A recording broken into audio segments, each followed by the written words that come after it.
LDBC. There's your boy, Coach Sheldon Harrison. You're live on the Coach Sheldon Harrison Combat Sports Show Live. Okay, guys. Major Stella Patterson. And if y'all don't know who she is, she actually lives right here in where I live at. In fact, she don't live too far from me. And I'm going to tell y'all the truth behind this woman, okay? Like, for her to say that what those officers did to the guy, the guy ran. He said he shouldn't have ran. And, it could be some more truth behind why he ran, but, it doesn't matter because, they put a gun up to this man's head. And this woman, I call her the female David Clarke. I call her the female Sheriff David Clarke because she condoned it. She said, no, what they did was justifiable. Really? So it's okay for a police officer to put a gun to the back of somebody's head and say, I'll kill you. How you going to explain that? Let me tell you my history with this particular, police officer here in Charlotte. You see, her and there was another black woman that they used to be over PAL. They used to be over PAL.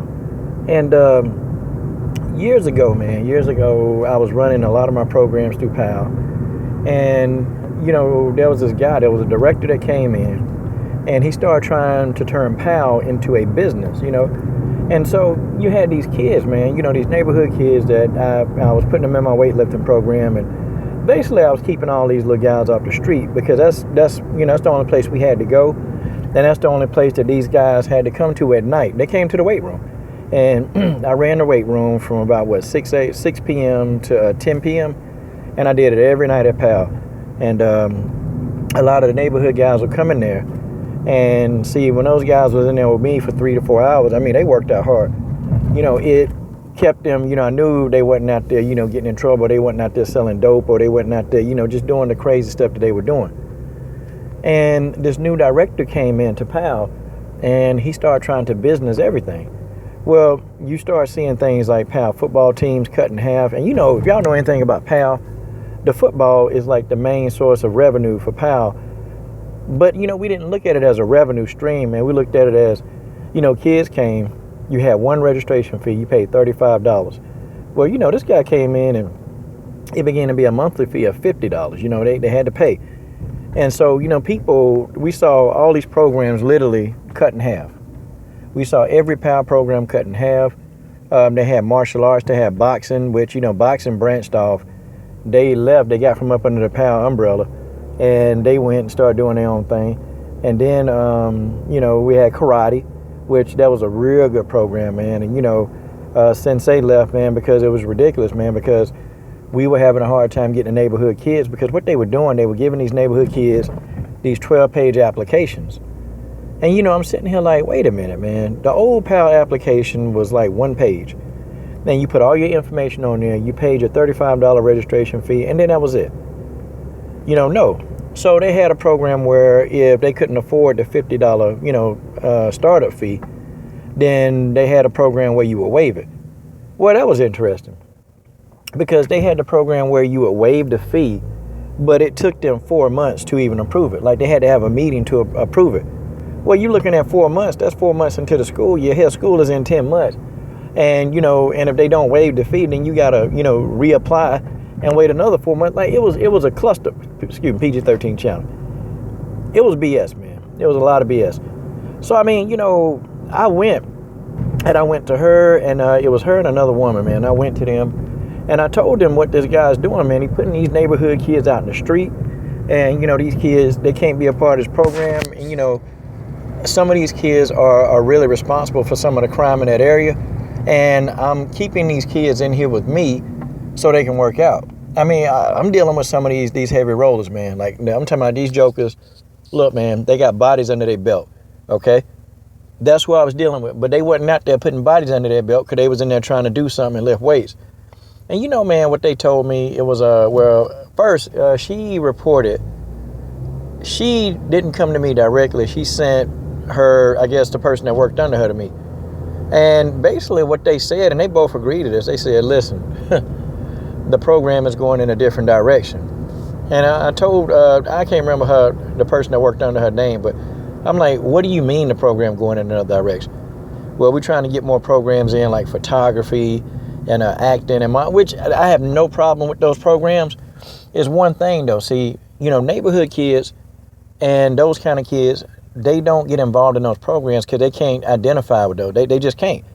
Now, I'm not saying that some neighborhood kids wouldn't get some out of photography and dance, and yeah, they would get a lot out of those, but I was keeping these kids in that gym through weightlifting. So when they started putting people out, like, well, do you have your application? Yes, we're filling it out. We don't have all the pieces, because they were asking for stuff like their parents, W-2 forms. I mean, just crazy stuff that, these kids' parents working 2 and 3 jobs. So they parents, you can't get that stuff. Literally, the 1-page application was enough. You filled it out, you paid, and that was it. Man, they made this thing like an application for a job to get in there. So the kids stopped coming. One kid went downstairs to do a workout, man. I'll never forget this day. It was a police officer. He went downstairs and he told me straight up. He said, Coach, I'll put all of y'all out of here if this kid go down there and lift weights. And I said, man, you a damn cop, man. You throwing kids out on the street. I said, you know what these dudes do. I said, you a cop. You a beat cop. You know what these kids do. He pulled me to the side. He said, Coach, I ain't really got no control over this, man. It's the major, man. Major, man. She in charge of all this. And I knew then what she was about. And the black kids, man, she one of them ones. She don't care nothing about them black kids, man. They don't care about them. And see, this right here makes perfect sense, for what she condoned. That her police officers or, that work under her didn't do anything wrong by putting a gun to a black man's head. Sure. She condoned it because she condoned she condoned a whole lot of stuff back then. See, she condoned that stuff. She condoned one of her police officers putting kids out on the street, okay, giving them a 12-page application, and that's okay. But, she didn't do anything to remedy the problem. She didn't talk to her officers, say, look, you can't mistreat kids like that. And so I looked at him. I said, we're not going anywhere. I said, you can attempt to remove me from the premises. That's fine. I said, I'll go to jail. I'm not afraid of you, and I'm not afraid of the police. I'll go to jail today if you're going to throw these kids out back in the street. He looked at me like I was crazy. I said, man, I don't care about you. I said, I care about them. I said, because they're trying to change it around. And I said, man, and 5 of the boys, man, who was sitting there, Coach, we can't lift today, man. And first thing they said is, man, and damn this, man. That's what they were saying. And as soon as they started saying it, I'm like, you know what? They going out there to go do some crazy stuff, man. And see, Coach, I come in here, man, because I come in here, man. I don't want to be out there doing crazy stuff, but man, I'm going back out there. That's what these kids were saying. But see, I had my first experience with her policies back then. And this was maybe 10 years ago I had my first experience with her policies? Boy, some people just don't change, do you? Some people just don't change. Congratulations, female Sheriff David Clarke. You're on your way up the top of the ladder. All you got to do, say a couple more things, sell a couple more people out, say it's okay to, hey, I bet you if they would have kicked the guy in the head or beat him up, you probably would have said it was justifiable because he ran. But it's all good. That's how it is, though. But see, your day will be coming because, see, what's going to happen? See, people like her, they don't last.